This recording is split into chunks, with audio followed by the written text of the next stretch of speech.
Hello दोस्तों, कैसे हैं आप सब। और आज की जो वीडियो में हम बात करेंगे वो इसके ऊपर है कि जो नए इन्वेस्टर्स हैं उनको किस तरह से अपनी स्ट्रेटेजी बनानी चाहिए और किस तरह से अगर वो प्लान कर रहे हैं। बेसिकली मैं इन्वेस्टर्स के पॉइंट ऑफ व्यू से बात कर रहा हूँ कि जब आप सोचते हो कि मुझे इन्वेस्टमेंट्स करना है और जब आप इक्विटी की तरफ आने की बात करते हो तभी ये पॉइंट्स आपको ध्यान रखने चाहिए।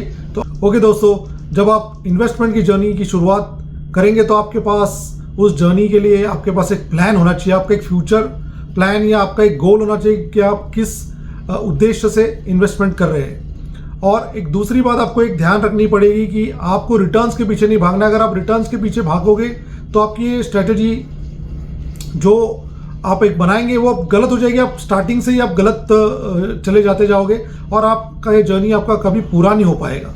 आपका एक क्राइटेरिया होगा जो आपको खुद को ही पता है कि आपके पास कितना पैसा आपके पास सरप्लस है जिसको आप इन्वेस्ट करना चाहते हैं। आपका टाइम फ्रेम आपको पता है, आप कितने टाइम के लिए इन्वेस्टमेंट करना चाहते हैं। आपको रिस्क का पता है, आपको रिटर्न्स के बारे में थोड़ी बहुत जानकारी है और आपको जो इन्वेस्टमेंट टूल्स है इनके बारे में आपको थोड़ा बहुत आइडिया है।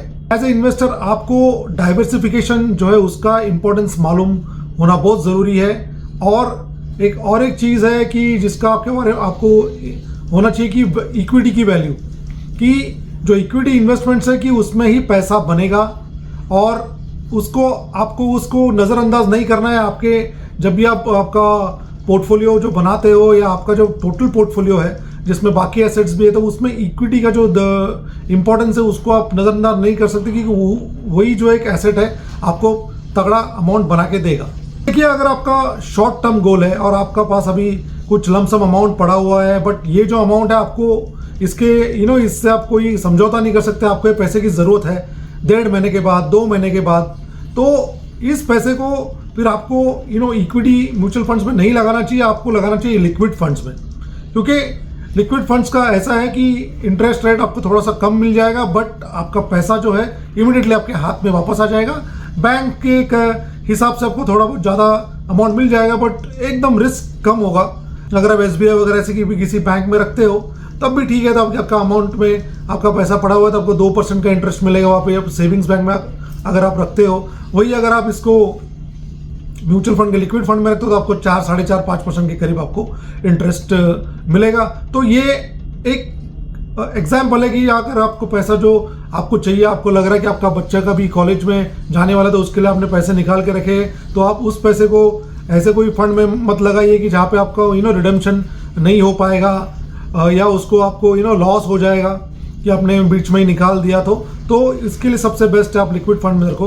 और एक ऑप्शन है जिसके अंदर अगर आप देख सकते हैं कि बहुत सारी बैंक्स आजकल सेविंग्स अकाउंट पे भी आपको 7% के करीब इंटरेस्ट रेट देती है। और अगर अब मैं बात करूँ तो IDFC फर्स्ट बैंक है, AU स्मॉल फाइनेंस बैंक है जो आपको मंथली इंटरेस्ट देती है। ईयरली 7% है तो उसका मंथली आपको इंटरेस्ट आपके अकाउंट में आता रहता है। तो ये ऑप्शन भी आप देख सकते हैं।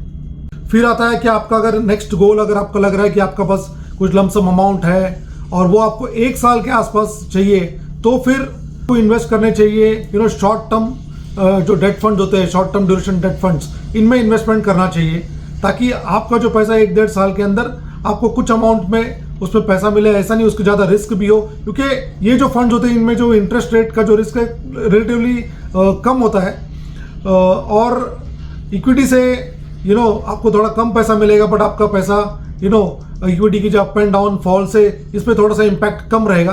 तो मीडियम टू, अगर आपका short term to medium term का आपका ये जो गोल होगा तो उसमें अगर आपको ये पैसा चाहिए तो आप उसमें इस फंड्स में शॉर्ट टर्म ड्यूरेशन फंड्स आप देख सकते हैं। ये जो फंड्स में आप इन्वेस्टमेंट कर सकते हैं। और अगर फिर आपका लॉन्ग टर्म इन्वेस्टमेंट गोल है, लॉन्ग टर्म मतलब 5 साल प्लस, 6 साल, 8 साल, 10 साल का गोल है, तभी आप फिर इक्विटी रिलेटेड जो फंड्स है, म्यूचुअल फंड्स है, उसके अंदर आप वेंचर आउट कीजिए।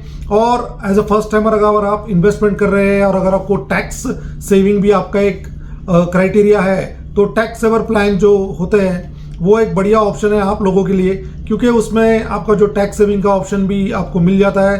प्लस उसके अंदर एक ये है कि उसके अंदर एक लॉक इन पीरियड होता है 3 साल का, तो 3 साल तक पैसा आपका उसके अंदर लगा रहता है। स्पेशली ये ऑप्शन बेस्ट है for lump sum investment, tax saver का जो ऑप्शन है, क्योंकि SIP में भी अगर आप करोगे तो जो भी SIP होगी वहाँ से 3 साल का आपका रिडेम्पशन का ऑप्शन ओपन हो जाता है। तो ये ऑप्शन बहुत अच्छा है क्योंकि इसके अंदर पैसा 3 साल तक आपका लॉक्ड इन रहता है। वहाँ पे अच्छा टाइम मिलता है इक्विटी के लिए भी, आपके पैसे को ग्रो होने के लिए। मार्केट साइकिल 1-2 देख सकता है वो ऊपर, up and down of the market. Plus दूसरा एक फंड जो है वो है एग्रेसिव हाइब्रिड फंड्स। अगर आपको टैक्स सेविंग का ऑप्शन नहीं है, क्योंकि इसके अंदर आप देखेंगे एक डेट का भी थोड़ा सा फ्लेवर होता है। जब मार्केट ऊपर जाता है तब ये इक्विटीज़ में इन्वेस्टमेंट करते हैं, जब मार्केट नीचे जाता है डेप्थ में आते हैं तो अपना पोर्टफोलियो चर्न आउट करते रहते हैं ये वाले फंड्स। तो ये फंड्स में आपको वेंचर आउट करना चाहिए, क्योंकि क्या होता है कि देखिए इसमें रिस्क तो है बट उतना रिस्क नहीं है जितना large small caps mid caps में रिस्क है। रिस्क इसमें भी है बट इसमें कंपैरेटिवली रिस्क कम है। तो जब आपका 2-3 साल इस फंड्स में आप रहोगे, उसके बाद आपको 2-3 साइकिल जब आप देख लेंगे मार्केट के, तो आपको थोड़ा कॉन्फिडेंस और बढ़ जाएगा आपका मार्केट के रिलेशन में। तो आपको आइडिया भी आ जाएगा कि किस तरह से मार्केट्स वर्क करता है और किस तरह से आपको आपका पैसा आगे लगाना चाहिए।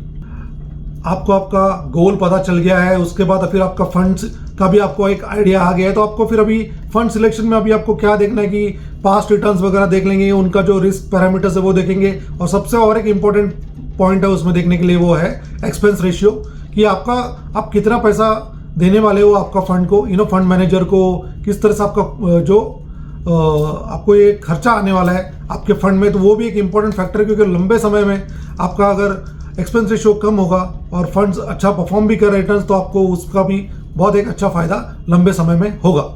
और एक बार दोस्तों आपका फंड सिलेक्शन हो गया, आपने उसके अंदर SIP चालू कर दी, तो आपको एक डिसिप्लिन वे में उसको कंटिन्यू करना है। आपके डिसिप्लिन है जब आप अगर फॉलो करोगे तो धीरे धीरे आपको कॉन्फिडेंस भी आ जाएगा कि किस तरह से मार्केट मूव हो रहा है।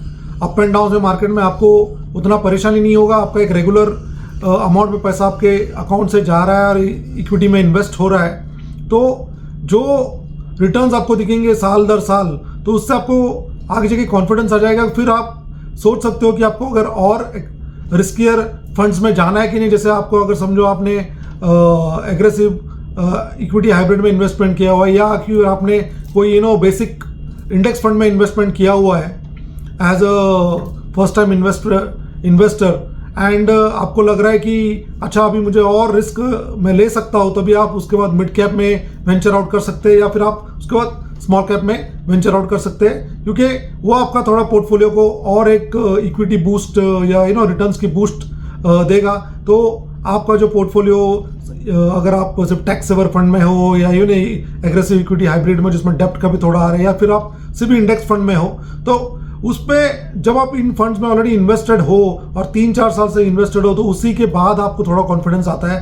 आप पहले से अगर लोगों को मैंने देखा है कि फर्स्ट फंड ही उनका डिफेंस फंड ले लिया है, या फर्स्ट फंड ही उन्होंने सेक्टरल फंड ले लिया है, तो यार आपको मार्केट एक बार दिखेगा कि 3-4 साल में ऊपर जा रहा है, उसके बाद वो जो सेक्टर का साइकिल खत्म हो जाएगा तो नीचे आ जाएगा। तो इसके लिए जो डाइवर्सिफिकेशन की जो मैंने स्टार्टिंग में बात की थी वो आपको ध्यान में रखना है। तो जब आपको पोर्टफोलियो डाइवर्सिफाइड होगा तो मार्केट्स के ऊपर नीचे होने से आपके पोर्टफोलियो को बिल्कुल फर्क नहीं पड़ेगा। मतलब फर्क तो थोड़ा बहुत तो पड़ता है, बट वो जो अप एंड डाउन जो होंगे कि एक बार आपका पोर्टफोलियो 1 लाख रुपए प्रॉफिट है, दूसरी बार आपका 2 लाख रुपए लॉस है, फिर वापस 1 लाख रुपए प्रॉफिट है, वो सब का मैटर आपका पोर्टफोलियो में इतना ज़्यादा होगा नहीं, और थोड़ा बहुत होगा तो भी आपको उससे फर्क नहीं पड़ेगा, क्योंकि अपनी जर्नी काफ़ी लंबी है। फाइनली अगर आपके समझो फंड सिलेक्शन में कुछ गड़बड़ हुई है, आपने कैटेगरी सिलेक्ट बराबर कर ली है, और आपका फंड समझो सिलेक्शन में आपने सोचा उस टाइम ये फंड अच्छा चल रहा है, आपने ले लिया, बाद में फिर फंड इज नॉट परफॉर्मिंग, फिर भी आपको कोई फर्क नहीं पड़ेगा, क्योंकि लॉन्ग रन में